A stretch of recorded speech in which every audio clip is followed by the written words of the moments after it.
Topic po natin ngayon, mga 14 na bagay na bawal gawin kung meron kayo may nervyos, may anxiety.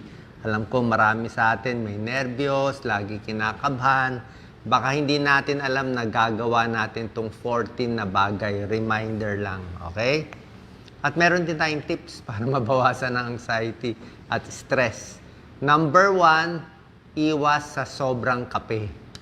Okay, may nervyos ka na, nagkakape ka pa. Alam naman natin, ang kape, kahit yung mga matatapang na, yung may soft drinks din na mataas yung caffeine. Meron ding tsaa na mataas yung caffeine. Lalo na yung mga brewed coffee, stimulant yan. So pag nervyos ka na, lalala yung sintomas. Bibilis yung heart rate, papawisan ka, feeling mo kinakabahan ka.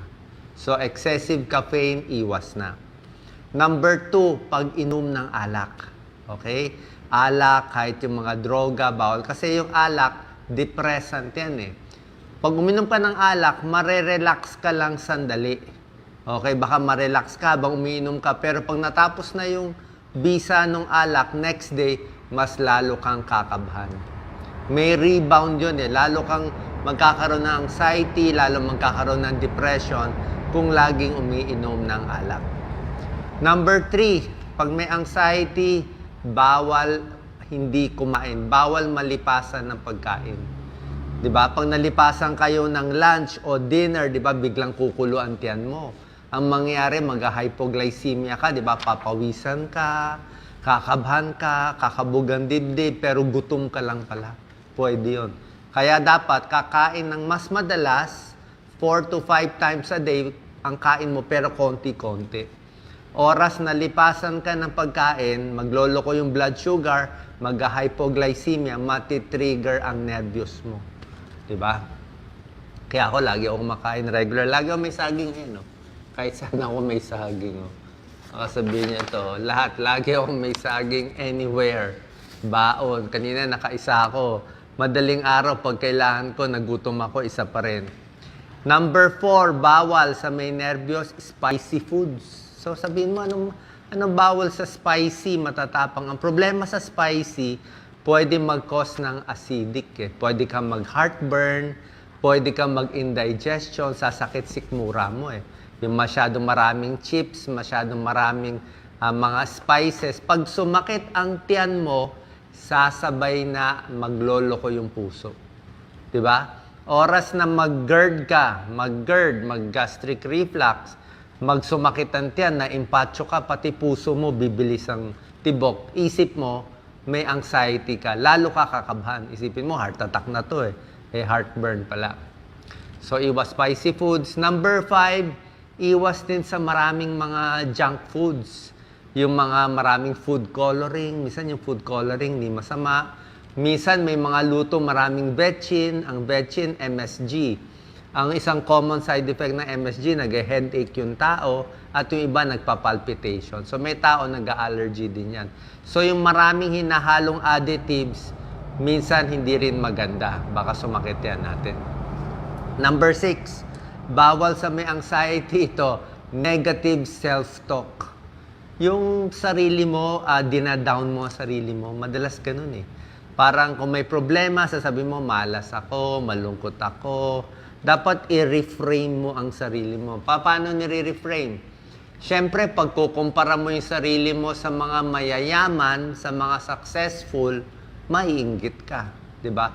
Pero pag kinumpara mo yung sarili mo sa mga pulubi, sa mga mahihirap, sa mga walang pera, diba? Sa mga may malalalang sakit, mas okay pakiramdam mo. So, dapat wise tayo kung saan tayo nagko-compare. Mahirap yung laging naiinggit Kasi laging magne-negative yan. Minsan kailangan mo ng therapist o counselor.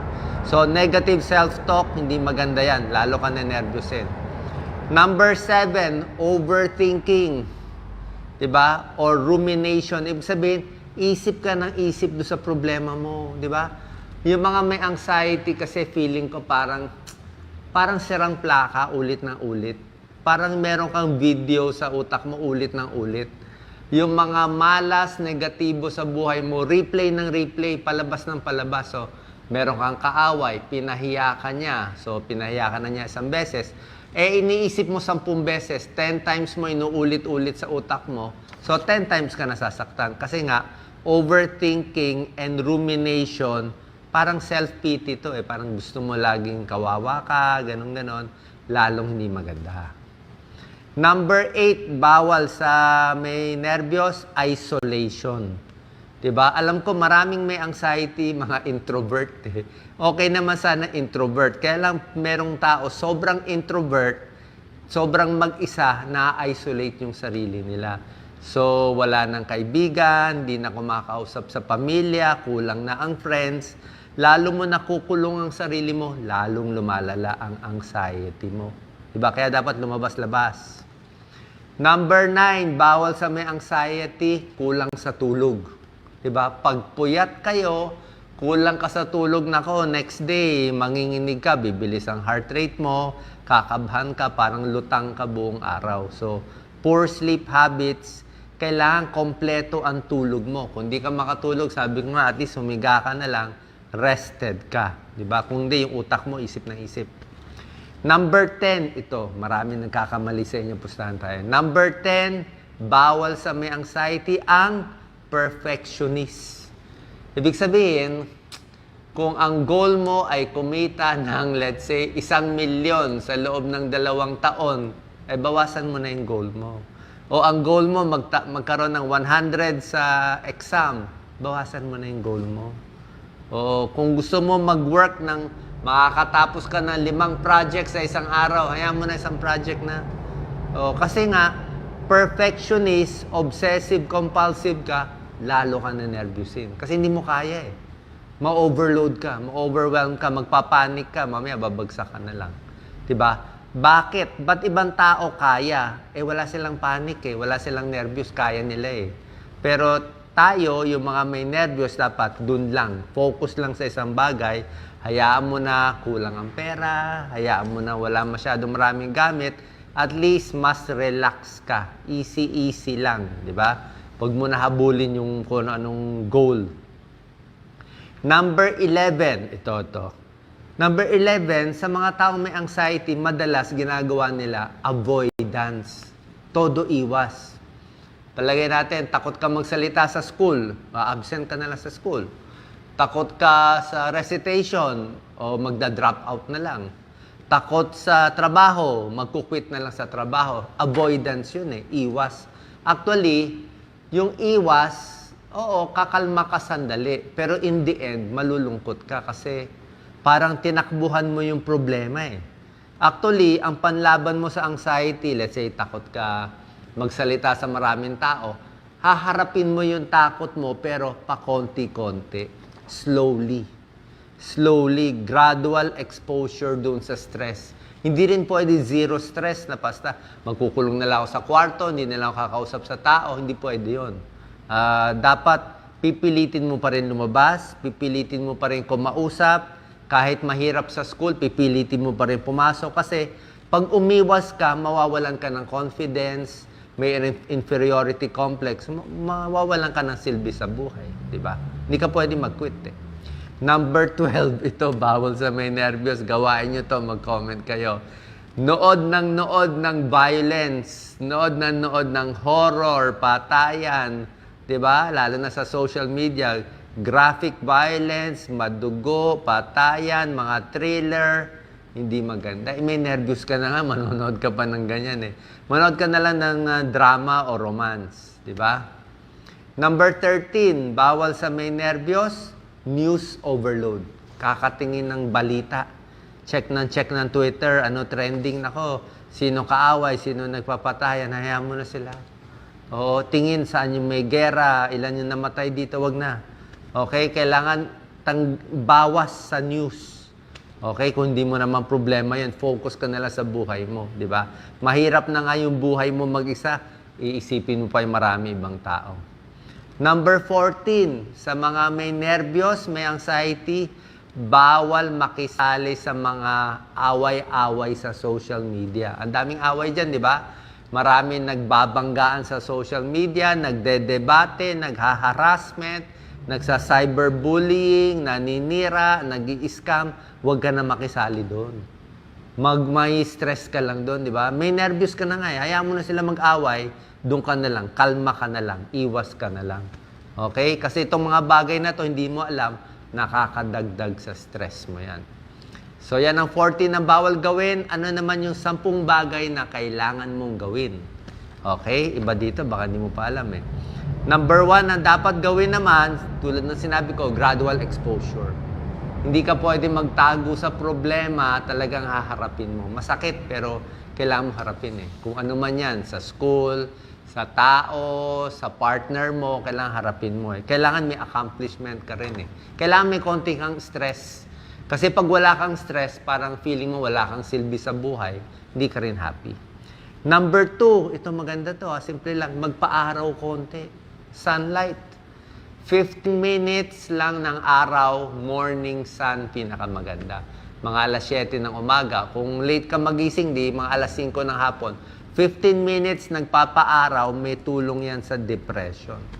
May tulong yan sa anxiety. Okay? 15 minutes lang, wag sobra tagal. Pag tanghaling tapat, baka mag-skin cancer tayo, kaya kailangan mo na sana. Konting araw, good for the mood. Number 3, tulad na sinabi ko, bawas sa trabaho, tipid lang, bawas sa goals. Diba? Parang, ay, nagpapanik ka na eh, so bawas na. Hindi mo na kailangang habulin na, let's say, hindi mo kaya tapusin in 1 year. O, di-delay na natin kung yun lang ang kaya eh. Gusto mo malaking sweldo, pero hindi mo kaya yung sobrang stress. Eh, tipid na lang tayo. Diba? Kain na lang sa bahay, tipid na lang. Kasi kaysa ma-stress ka pa, dami mo ang kinikita, sobra ka naman stress. So, hindi rin maganda. Mamaya, ma-burnout ka. Delikado ang burnout, diba? Number 4, tulad na sinabi ko, para hindi ma-stress, huwag mainggit sa iba. Kasi pag kinompare mo yung sarili mo, habol ka ng habol, ini-stress mo sarili mo. Ikaw rin nagsasakit sa sarili mo. Number 5, sa mga pagkain, diba, sinabi ko, saging, pamparelax, may tryptophan to. Diba? Pamparelax ang saging, chamomile tea, pwede yan. Sabaw, pwede. Yung mga pagkain pamparelax, mga prutas, magaganda yan. Number 6, makinig ka ng music. Yung nagpa-panic attack, malaking tulong ang music ha. Ako mas gusto ko yung mga luma eh. Yung mga 80s o 90s. Basta mas lumang kanta o lumang mga bagay na iniisip mo, mas relaxing. Kasi nandun ka na sa luma na, tapos na eh, wala ka na ikaka-stress. Music, pamparelax. Number 7, kumausap sa mga mababait na tao, pamilya mo, yung pa rin talaga magbibigay sa'yo ng support. Number 7. Or may pets ka, pwede rin.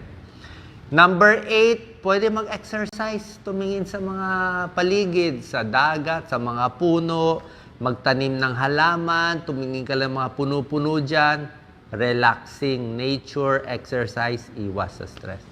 Number 9, siyempre kailangan magdasal, mag-meditate, positive thinking, diba? And number 10, huwag kang gumawa ng illegal.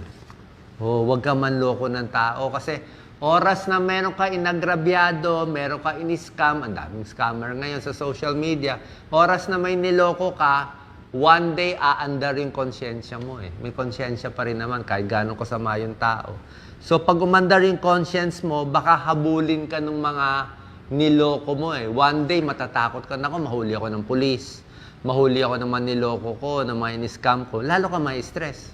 May nervous ka na nga, may anxiety ka na nga eh. Kaya nga, gumawa ka na lang ng puro maayos, maging mabait na lang, para pagkatulog mo, wala kang kinakatakot sa tao. Lagi kang inosente. Diba? Yun naman ang pinakamaganda. Kasi nga, may stress ka na eh. Tsaka isa pa, sa mga may anxiety, may nervousness, tama ba ako? Sabihin nyo to ha. Hindi nyo kaya magsinungaling. Di ba? Yung mga may panic attack, yung mga may nervyos, yung talagang anxiety attack, usually sasabihin na nila lahat ng tunay. Feeling nila, magpapaalam na sila sa mundo. So, mahirap magsinungaling kung may anxiety ka na. So, the point is, magsasabi ka ng totoo, gumawa ka nalang mabuti, huwag ka nalang manira sa iba, para at least hindi ka guilty. Kahit anong mangyari, ang kalaban mo lang yung nervyos mo at hindi mo nakalaban yung ibang tao.